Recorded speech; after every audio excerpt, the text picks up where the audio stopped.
Em A Nobreza do Amor, a vilania de Mirinho, Nicolas Prates, atinge um novo patamar, disposto a tudo para eliminar seu rival, Tonho, Ronald Soto, e conquistar o caminho livre para se aproximar de Alika, Duda Santos. Ele decide agir justamente quando o mocinho se encontra mais vulnerável. Tudo tem início após Tonho e Alika tentarem proteger o ateliê durante uma investida de cangaceiros em Barro Preto. Ferido, Tonho acaba sendo levado às pressas ao hospital, onde precisa passar por uma cirurgia de emergência. Enquanto amigos e familiares permanecem em um estado de alerta constante, Mirinho enxerga no sofrimento alheio a oportunidade perfeita para colocar um plano cruel em prática. Sem que ninguém perceba, o vilão invade o quarto onde Tonho está internado e sabota a medicação do rapaz. Ao trocar o remédio por uma substância ineficaz, Mirinho garante que o tratamento não faça efeito, fazendo com que o quadro de saúde da vítima se deteriore gradualmente. Sem desconfiar da sabotagem, o médico Nildo acredita que o organismo do paciente não está respondendo conforme o esperado e decide aumentar a dosagem, o que, ironicamente, apenas prolonga o sofrimento de todos.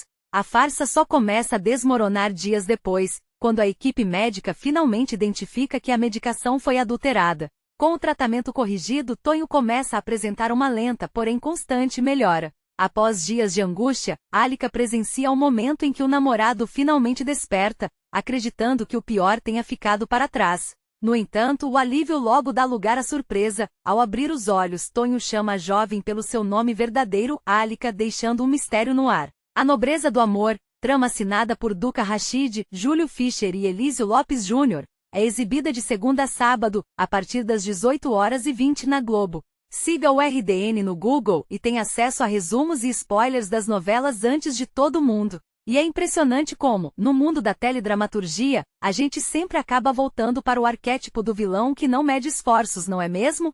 Quando vemos o Mirinho, esse personagem que o Nicolas Prates está construindo com tanta intensidade em A Nobreza do Amor, a gente percebe que a Duca Rachid, o Júlio Fischer e o Elísio Lopes Jr. trouxeram de volta aquela vilania clássica, quase cirúrgica, que faz a gente roer as unhas do outro lado da tela. E para falar do Nicolas Prates, é impossível não olhar para a trajetória dele. O Nicolas, que nasceu no Rio de Janeiro e começou a dar seus primeiros passos na carreira ainda muito novo, é um exemplo claro de alguém que soube aproveitar as oportunidades para se consolidar. Muita gente se lembra dele em Malhação, no papel do Rodrigo, onde ele já mostrava uma presença cênica muito forte. Mas o que a gente vê hoje é um ator que amadureceu absurdamente. Ele não é mais aquele galã que dependia apenas do rosto bonito. Ele se tornou um artista que domina a cena, que entende as nuances de um personagem que transita entre o charme e a crueldade. E o que é mais curioso é ver essa transição. O Nicolas passou por diversos projetos, desde papéis mais leves até tramas densas, e agora com esse Mirinho, ele parece estar em um momento de consagração absoluta, mostrando que tem fôlego para segurar o antagonismo de uma novela das 6 com maestria. Já a Duda Santos, que dá vida a Alika, é a grande revelação dos últimos anos. Vindo de uma ascensão meteórica, ela carrega uma sensibilidade em cena que é rara. A Duda, que conquistou o público com uma força contida, mas muito expressiva, tem uma química com o elenco que torna a trama muito crível. E não podemos esquecer do Ronald Soto, o Tonho, que tem entregue uma atuação muito honesta, dando ao seu personagem aquela vulnerabilidade necessária para que o público crie um vínculo imediato de proteção. Quando a gente analisa essa tríade de atores, percebe que a novela está muito bem servida de talentos que vieram de formações distintas, mas que conseguem se equilibrar no texto dos autores. A trajetória do Nicolas especificamente é fascinante porque ele sempre teve esse perfil de galã, mas ele forçou a barra para sair da zona de conforto.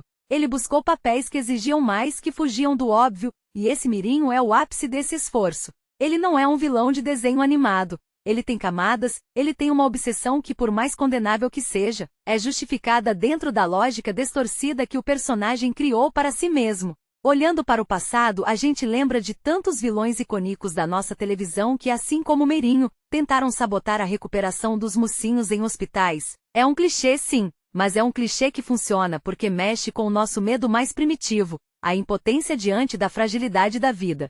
O que eu acho particularmente interessante nesse arco narrativo é como a novela utiliza a medicina como ferramenta de suspense. É um recurso clássico, mas que na mão desses autores ganha um peso dramático maior. E sinceramente, eu vejo aqui uma mudança de tom na nossa teledramaturgia. A gente está saindo daquela fase de vilões puramente caricatos para personagens que são, na verdade, psicologicamente complexos. O Merinho não sabota o remédio apenas por maldade gratuita, ele faz isso movido por uma paixão doentia e uma rivalidade que ele não consegue processar de outra forma. É o reflexo de uma sociedade que valoriza o desejo acima da ética, e isso traz uma camada de realismo que às vezes chega a incomodar o espectador. Na minha visão, o que o Nicholas Prates está fazendo agora é um divisor de águas na carreira dele.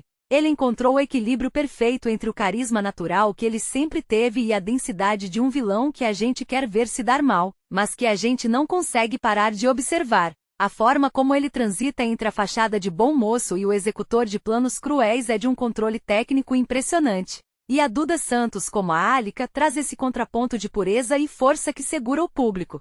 Existe algo ali, nessa relação dos três que é o motor da novela.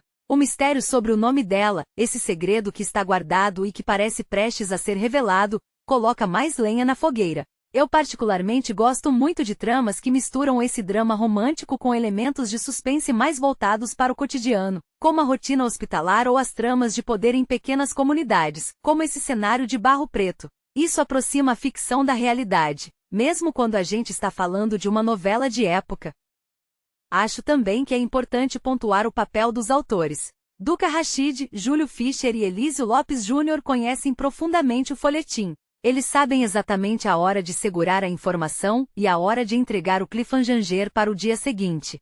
Essa cena da sabotagem no hospital não é gratuita. Ela serve para provar a resistência do Tonho e a devoção da Alika. É um teste de fogo para os personagens. E claro, a gente não pode esquecer que a televisão brasileira está passando por um momento de renovação de elenco, e ver o Nicholas, a Duda e o Ronald ocupando esses espaços de protagonismo mostra que a nova geração tem, sim, capacidade de segurar grandes histórias. Eles não estão ali apenas como rostos bonitos, eles estão ali porque entregam resultado. E para nós que acompanhamos e comentamos, é um prazer ver essa evolução. Claro, a gente sempre tem aquela opinião de que no meu tempo as vilanias eram mais impactantes ou que os mocinhos eram mais heróicos, mas o que eu sinto é que hoje a gente tem uma verossimilhança maior. É mais fácil se identificar com o erro do Merinho, mesmo que ele seja imperdoável, do que com vilões de 30 anos atrás que queriam apenas destruir o mundo. No final das contas, o que esse momento representa para a história de A Nobreza do Amor é uma virada de chave.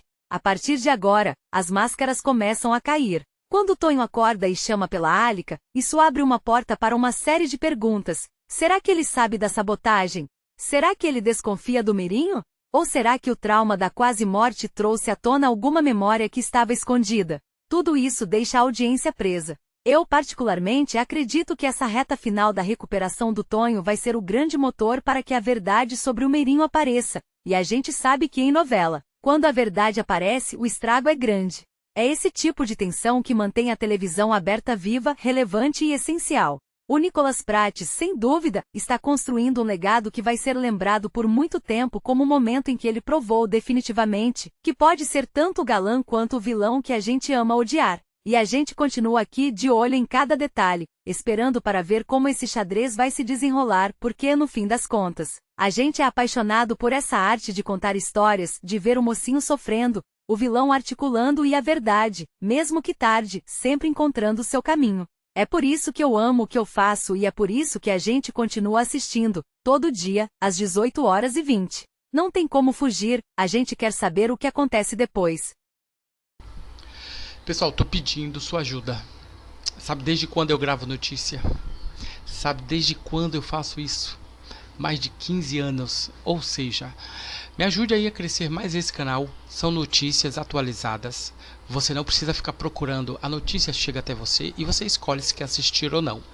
Mas eu preciso do seu like e da sua inscrição. É gratuito, ó, um botãozinho ali que você não paga nada, não gasta nem a digital do dedo. Nossa, e como eu fico feliz quando chega um inscrito novo. Porque eu sei que as próximas notícias têm a ver com as notícias que você já gosta de assistir. Então me ajude aí a realizar esse trabalho e a crescer junto, tá bom? Obrigado.